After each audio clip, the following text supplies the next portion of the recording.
Chapter number 7, Hero Forever Nelson Mandela. Question number 1, Where is Robben Island? Robben Island कहाँ पर है? Robben Island is located in the inhospitable Atlantic Ocean, 7 kilometers from the mainland. It is a flat oval land about 11 kilometers in diameter. Robben island is located in the inhospitable Atlantic ocean. Robben island जो है वो located है एक inhospitable Atlantic ocean में 7 kilometres from the mainland. और robin island 7 kilometres दूर है mainland से.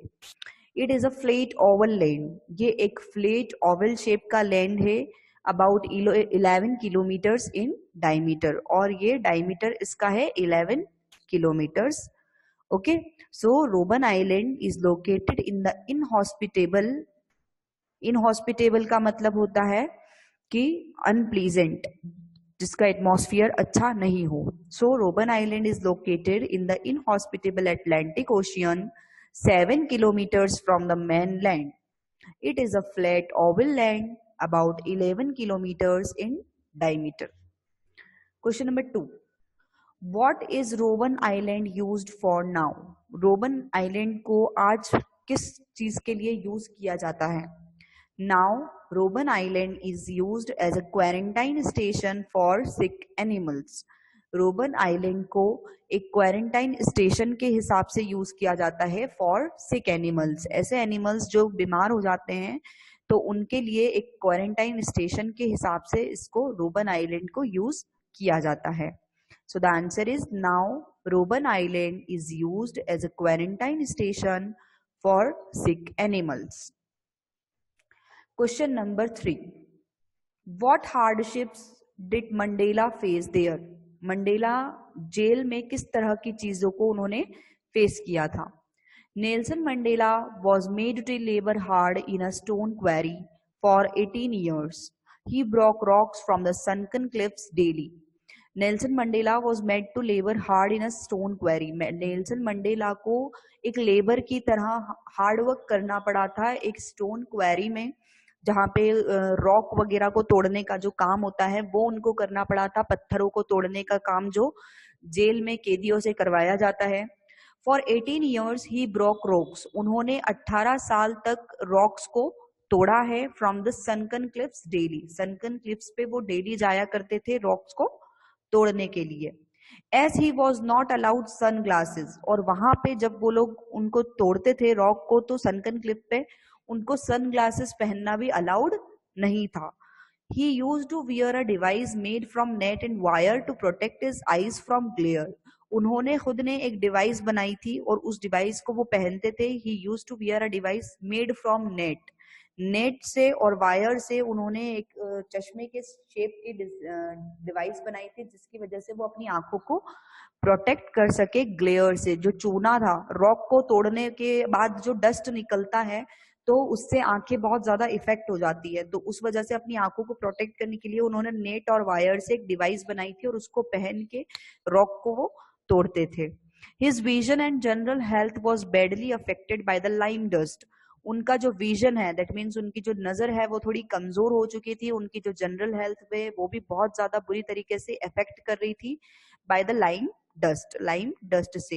He almost lost his sight and general health. उनकी ऑलमोस्ट जो साइट थी, उनकी जो नजर थी वो जा चुकी थी, उनकी आंखें जा चुकी थी और उनकी जनरल हेल्थ भी बहुत वीक हो चुकी थी. Only one visitor was allowed to visit him in a year for 30 minutes and one letter every 6 months. उनको सिर्फ only one visitor was allowed to visit him. एक ही विजिटर अलाउड था उनसे मिलने के लिए और वो विजिटर भी सिर्फ कितने मिनट्स तक मिल सकता था? 30 मिनट्स तक. एक साल में एक विजिटर आ सकता है और वो सिर्फ 30 मिनट्स मिलके उनसे जाएगा. And 1 letter every 6 months. और अगर वो किसी को लेटर लिखना चाहते हैं तो वो 6 महीने में एक लेटर लिख सकते हैं. Although he was made to live in a small cell where he slept on hard floor. और इसके बावजूद उनके साथ इस तरह का बिहेव भी हुआ था कि उनको एक हार्ड फ्लोर पे सुलाया जाता था और उनका जो जेल में रूम था वो बहुत ही ज्यादा छोटा सा था. He did his cool and remained cheerful. लेकिन उन्होंने कभी भी इन सारी चीजों के बारे में डीपली नहीं सोचा और वो जो करना चाहते थे और वो चीजें हमेशा करते रहे और हमेशा cheerful रहे. Understood? So the answer is Nelson Mandela was made to labor hard in a stone quarry. For 18 years, he broke rocks from the sunken cliffs daily. As he was not allowed sunglasses, he used to wear a device made from net and wire to protect his eyes from glare. His vision and general health was badly affected by the lime dust. He almost lost his sight and general health. Only one visitor was allowed to visit him in a year for 30 minutes, and one letter every 6 months. Although he was made to live in a small cell where he slept on hard floor, he did his school and remained cheerful. Question number 4. How did he use his spare time there? वो अपना जो बचा हुआ time था किस तरह से use करते थे अपने बचे हुए टाइम को? He spent all his free time studying and increasing his knowledge. वो अपना सारा बचा हुआ जो वक्त होता था उसको स्टडी करने में स्पेंड करते थे और अपने नॉलेज को इंक्रीज करने में स्पेंड करते थे. This prison life changed him completely. और ये जो उनकी 27 ईयर्स के लिए जो उनको जेल हुई थी तो उनकी जो ये प्रिजन लाइफ थी उसने उनको कंप्लीटली चेंज कर दिया था. With his intelligence, charm and dignified disobedience, he forced the most cruel prison officials to accept his way of life and do things as he wanted. With his intelligence, अपने intelligence से, अपने charm से और अपने dignified nature की वजह से उन्होंने जो वहां पे बहुत ही क्रूअल ऑफिशियल्स थे, जो जेल में चौकीदार वगैरह होते हैं, जो भी ध्यान रखने वाले पर्सन होते हैं, जो बहुत ही ज्यादा बुरे थे, उनको भी उन्होंने चेंज कर दिया अपने इंटेलिजेंस से, अपने चार्म से नेल्सन मंडेला ने, और उनको फोर्स किया कि वो उनकी लाइफ के जो तरीके हैं, नेल्सन मंडेला की लाइफ को जीने के जो तरीके हैं वो अपनाए और उस तरह से अपनी लाइफ को स्पेंड करे. और वो इतने बुरे जो ऑफिसर्स थे वो भी बहुत अच्छे इंसान बन चुके थे. Question number 5. What happened during their visit which went against Badenhorst? What happened during their visit? उस विजिट के टाइम पे क्या हुआ था जब 3 जजेस आए थे वहां पे जेल में, तो उन्होंने नेल्सन मंडेला ने किस तरह से बैडनहॉर्स्ट के अगेंस्ट में सारी चीजें की थी. बैडनहॉर्स्ट कौन था? जो उनका नया प्रिजनर था. Okay. When the 3 judges came in the company of the commanding officer, Mr. Badenhorst, to meet the prisoners and talk to Nelson to learn about the condition of the prison and prisoners, Nelson put forth before them a long list of complaints and complained mainly about the treatment of Badenhorst to the prisoners. When the 3 judges came in the company of the commanding officer, Mr. Badenhorst, जब 3 जजेस आए थे उस वक्त में जब वहां का कमांडिंग ऑफिसर था मिस्टर बैडनहॉर्स्ट, तो उस वक्त 3 जजेस आए थे टू मीट द प्रिजनर्स से मिलने के लिए, एंड टॉक टू नेल्सन, और उन्होंने नेल्सन से बात की, to learn about the conditions of the prison and the prisoners, क्योंकि वो जानना चाहते थे प्रिजन और प्रिजनर्स की कंडीशन के बारे में. Nelson put fourth before them a long list of complaints. और जब तीनों जजेस ने नेल्सन से वहां के प्रिजनर्स के बारे में और प्रिजन के बारे में जानना चाहा, तो नेल्सन ने एक बड़ी सी लिस्ट कंप्लेंट की उनके सामने रख दी, and complaint mainly about the treatment of Badenhorst to the prisoners. और नेल्सन मंडेला की सबसे मेन कंप्लेंट जो थी वो बैडनहॉर्स्ट के ट्रीटमेंट के को लेके थी, कि बैडनहॉर्स्ट जो है वो प्रिजनर्स के साथ बिल्कुल भी अच्छा ट्रीटमेंट नहीं करते हैं. बैडनहॉर्स्ट वाज अ वेरी एंग्री. बैडनहॉर्स्ट जो था वो एक बहुत ही गुस्से वाला इंसान था. ही shouted at Nelson.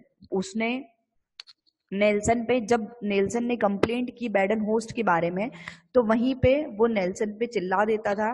When he was speaking, Nelson, you forgot one thing, that these people are going to leave and the 2 of us are going to remain here together. और वो जोर से चिल्ला के नेल्सन को बोलता है कि Nelson, you forgot one thing, तुम एक बात भूल रहे हो, that these people are going to leave, कि ये जो 3 जजेस तुमसे कंप्लेंट्स के बारे में जानने के लिए आए हैं और जिनसे तुमने मेरी कंप्लेंट की है, ये लोग तो अभी यहाँ से चले जाएंगे and the two of us are going to remain here together, और बाद में कौन बचेगा, तुम और मैं। मतलब बैडन होस्ट जो है वो नेल्सन मंडेला को धमकी दे रहा है कि ये लोग तो अभी यहाँ से चले जाएंगे जिनसे तुमने मेरी कंप्लेन की है, और बाद में सिर्फ हम दोनों यहाँ पे रह जाएंगे। एंड द जजेस टुक हिज रिमार्क सीरियसली, और क्योंकि बैडन होस्ट से अपना गुस्सा कंट्रोल नहीं हुआ तो और उसी वक्त उसने जजेस के सामने रिएक्ट कर दिया, तो इस बात को बहुत ही सीरियसली जजेस ने लिया।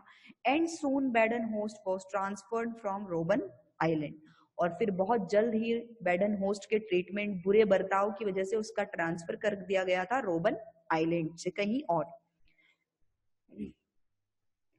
So let us repeat the answer. When the three judges came in the company of the commanding officer, Mr. Badenhorst, to meet the prisoners and talk to Nelson to learn about the conditions of the prison and prisoners, Nelson put forth before them a long list of complaints and complained mainly about the treatment of Badenhorst to the prisoners. Badenhorst was very angry. He shouted at Nelson when he was speaking, "Nelson, you forgot one thing, that these people are going to leave and the two of us are going to remain here together." And the judges took his remarks seriously, and soon Badenhorst was transferred from Robben Island. Question number 6. Was the judges' action right? Why do you think so? आपको क्या लगता है कि जजेस ने जो action लिया था बैडनहोस्ट को ट्रांसफर करने का, क्या वो उनका एक्शन बिल्कुल सही था? और अगर सही था तो आपको ऐसा क्यों लगता है? द एक्शन ऑफ द जजेस वॉज राइट, जजेस का जो एक्शन था वो बिल्कुल सही था। I think so because continuation of Badenhorst would have worsened the condition of the prison as well as the prisoners. और हमें ऐसा इसलिए लगता है क्योंकि अगर बैडनहोस्ट वहीं पे कमांडिंग ऑफिसर रहता कंटिन्यूअसली तो वो बहुत ही बुरी कंडीशन कर देता प्रिजन की भी, जेल की भी, और जेल में रहने वाले कैदी की भी। मतलब हर इंसान की वहां पे कंडीशन जो होती वो और ज्यादा बिगड़ जाती। Had he not been removed from the Robben Island, Badenhorst would have created more problems for Nelson. अगर रोबन आइलैंड पे ही वो रहता बैडनहोस्ट तो वहां पे वो और ज्यादा प्रॉब्लम्स क्रिएट करता नेल्सन के लिए, and would have made the lives of other prisoners miserable, और वो बाकी कैदियों की भी लाइफ को प्रॉब्लम में डाल सकता था। Moreover, his discourteous behavior in front of the higher officers deserved disciplinary action. और बैडनहोस्ट जो है उसने बहुत ही बुरी वे में बिहेव किया था, एक डिस्कर्शियस वे में उसने बिहेव किया था हायर ऑफिसर्स के सामने, जिसके लिए एक डिसिप्लिनरी एक्शन लेना बहुत ज्यादा जरूरी था। एक डिसिप्लिनरी एक्शन वो डिजर्व करता था।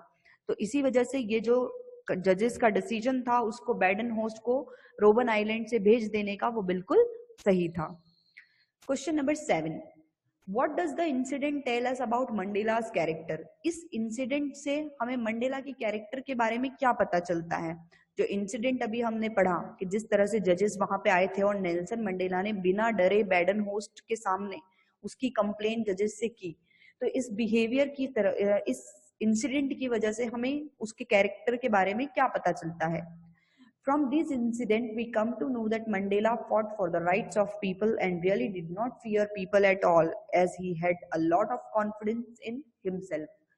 From this incident, we come to know that इस इंसिडेंट से हमें ये पता चलता है कि मंडेला जो है वो बहुत अच्छी तरह से जानते हैं लोगों के राइट्स के लिए किस तरह लड़ना चाहिए, and really did not fear people, और ना ही वो दूसरे लोगों से डरते हैं।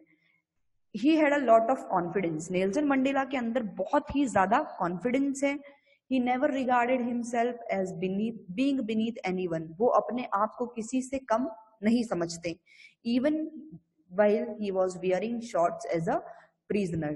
Even उन्होंने अपने आप को तब भी किसी से कम नहीं समझा जब वो जेल में थे और उन्होंने शॉर्ट्स पहने हुए थे एक प्रिजनर बन के। मतलब जब वो के जेल में रह रहे थे उसके बाद भी उन्होंने अपने आप को किसी से कम नहीं समझा। Okay, so here we have completed the question answers of chapter number 7।